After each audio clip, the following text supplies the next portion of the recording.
The Gina and Matty podcast. Call them definitely if you need some help. The SES here on the Central Coast do a fantastic job, and their number is 132 500. It has been a wild 12 hours, and it continues. It's bucketing down right now on the coast, and there is high wind warnings today, dangerous surf conditions. There's evacuation orders in place along Wamberal and the entrance north. And on the line this morning to have a little bit of a chat from Central Coast Council is Councillor Jared Wright. G'day, Jared. Morning, how are you?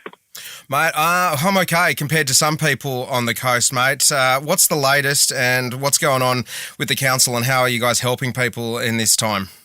Yeah, sure. So I think the most important thing is last night we had about 30,000 homes across the state that were without power, and actually over half of those are on the Central Coast. And gladly, that's dropped considerably overnight, and we're now down to a few thousand homes without power. So we had about 1,700 homes and businesses without power in McMaster's Beach and Kincumber yesterday, for example, and they're all largely now back online. So to your point about the SES, they've done an awesome job, and they've been working through the night with the likes of Ausgrid to ensure that people have power. So that's been quite good to see.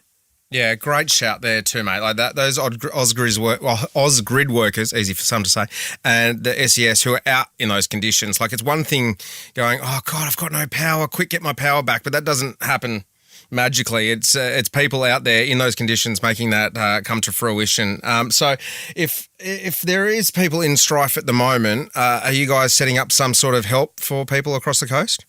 Yeah, so we currently have 3 sandbag points for people, one at Erina, one at Chitaway Point and one at Wyong.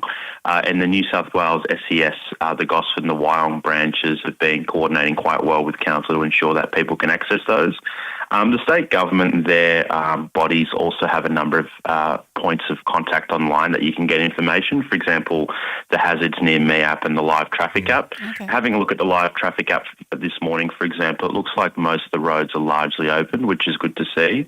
The one thing I would say as well is that Sydney Trains are advising against any non-essential travel, so that's definitely something to keep in mind. I know we had a lot of commuters stranded at the Hawkesbury River and Wamberal last night. That seems to be somewhat resolved, but also still largely ongoing, so that's something to keep in mind for anyone looking to commute down to Sydney or up to Newcastle this morning. Absolutely. We're still getting word out of Transport for New South Wales that the trains are not running between Wyong and Fassifern. They've got some limited buses operating between that area for those people who are heading north, G. Yeah, Jared, thank you so much for calling in. We really appreciate it. So basically, everyone needs to stay safe, stay warm, don't take any risks, don't drive through water, don't go to the beach for a look. And how can they contact if they're wondering about their own area? Who do they call, or where do they go? Well, obviously they can contact their local councillors. They can ring Central Coast Council directly, or they can also go onto relevant websites like the Ausgrid website. You can see every power outage on the Central Coast. You can go on the Live Traffic website and see if there are any roads out. But look, hopefully the worst is behind us. I know it's still raining here in Avoca Beach this morning quite heavily, but hopefully in the next day or so things start to clear. Beautiful, Jared. Well, thank you for your time this morning. That's Councillor Jared Wright there from the Central Coast Council. I think the one thing to note as well, it might be clearing a bit, but it is so damp underfoot, and with those high winds, make sure you are smart around those big trees and trees that could potentially come down. If you missed any of that info, make sure, like Jared said, you are on the Hazards Near Me app, and keep across the Central Coast Incidents page on Facebook. They'll keep you up to date as well. Gina and Matty. Look, with rain continuing to move along the New South Wales coast, worsening weather is expected throughout today. Winds, rainfall, as well as dangerous surf. Flash flooding is possible as well in different parts, because, we see that here on the coast. We get a bit of rain and then it's a couple of days later that the flooding starts. We thought we would cross to Channel 7 Sunrise reporter Sam Payne. He's been up and down the New South Wales coast this morning. He is on the northern beaches, our cousins just down the road. Hello, Sam. How are you, mate? Hello, good morning. How you going? Oh, all right, buddy. Tell us, where are you and what are you seeing? Look, at the moment, I've actually just been heading down. I was on the Central Coast much earlier this morning, checking out Wamberal. Obviously, the SES put in those emergency warnings for that of erosion and the fears of erosion, and a few evacuation warnings in place, obviously concerning. There are still residents in that area now. This bomb cyclone obviously came through yesterday morning, but it's the wind and it's what's going to be jacking up with that surf will be coming up with it, with those major concerns, smashing the coast. right now there's around 3,000 residents in the Central Coast without power. So I understand overnight there was more than that, but emergency workers have been out working against the clock. So at this point in time, there's 3,000. They're currently trying as hard as they can to get them all back online, though. Jeez. Sam, we're being told just to stay inside. Obviously, don't be an idiot and try and jump in the surf and all that kind of stuff. You're looking at it now. About 3 or so years ago, we had another big tides like this where we had, we lost properties here at Wamberal and down towards the northern beaches as well. Is that kind of what we're looking at again here, or are we not getting the kind of impact that we did 3 years ago? Look, at this point in time, I think I'd say we won't be getting that impact.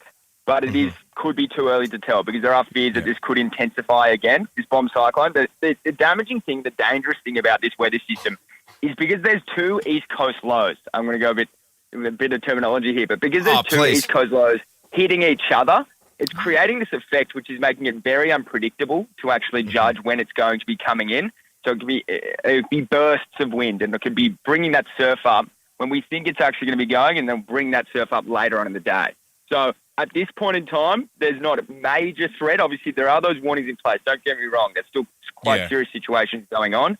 But as opposed to those 3 years ago, it's not as serious as then. But time will have to tell as the day goes on, proceeds, because this will be the last few hours. It should dissipate by tomorrow. Beautiful. Sam, we'll keep an eye on Sunrise this morning for your reports as well. And people do get a little bit cynical when we talk about weather and weather events and mate, there's nothing. But there is a reason why there's warnings out there and we need to adhere to them. Sam Payne there from Channel 7 Sunrise. Thanks for your time this morning, mate. You stay safe out there. Thank you very much. Appreciate it. Have a good one. Gina and Matty. Pretty horrendous here on the coast as the rain still does continue to bucket down. There are still a lot of weather warnings in place. And what we thought we would do this morning is there's been evacuation orders for houses along the beach there at Wamberal and on the north entrance. We send Rory down just to have a little bit of a look, see how it's holding up because we have got high wind warnings, dangerous surf conditions. Rory, are you down there at Wamberal, mate? Yeah, I am, Matty. Hey, Rory, what's it look like? How's it going? Yeah. It's looking pretty gloomy. The clouds are all grey. All the sand is flat from all the rain that we've got here, and the wind is howling. They've closed the south end of the beach down here, and you can see the coastal erosion happening. People are trying to put sandbags up, trying to help the houses, but there's been evacuation orders all down along the road. Okay. With the surf conditions, mate, is that hitting sort of the edge there at Wamberal? Is it coming up to where the houses are, or is there still a little bit of beach at the moment?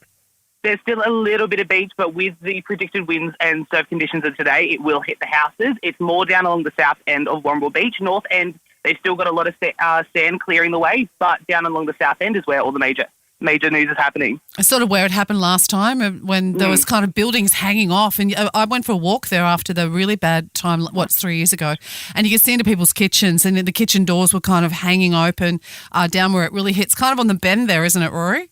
Yeah, it is. There are houses that are currently on the way down. The sand has been stripped out from underneath as waves have come up to the house before in the previous days, as you can see it. But at the moment, the houses look to be stable.